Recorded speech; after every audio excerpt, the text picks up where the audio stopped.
যেহেতু আমি রাজনীতি করি, মাঝে মাঝে হয়তো হতাশ হয়ে যেতাম, বা মাঝে মাঝে এখনো মাঝে মাঝে কিছুটা অনেক ক্ষেত্রে বেশি হতাশ লাগে।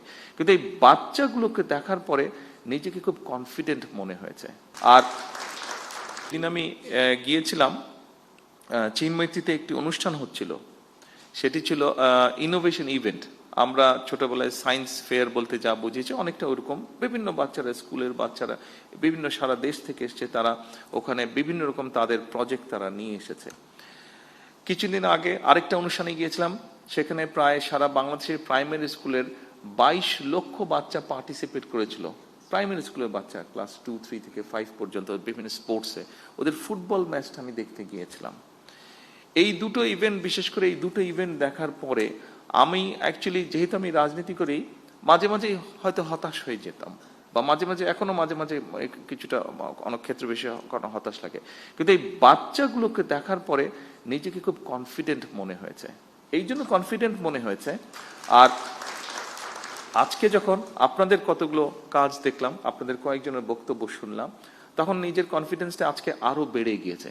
কারণ দেখুন, যেহেতু রাজনীতি করি, একটা তো আমার লক্ষ্য আছে, উদ্দেশ্য আছে। রাজনীতি আছে, দলের পরিকল্পনা আছে, সবকিছু আছে, কাজ আছে। কিন্তু যেহেতু দেশ পরিচালনার দায়িত্বে আছি, আমাদেরকে দেশকে নিয়ে আমরা চিন্তা করি, দেশের বিভিন্ন সেক্টর নিয়ে চিন্তা করি।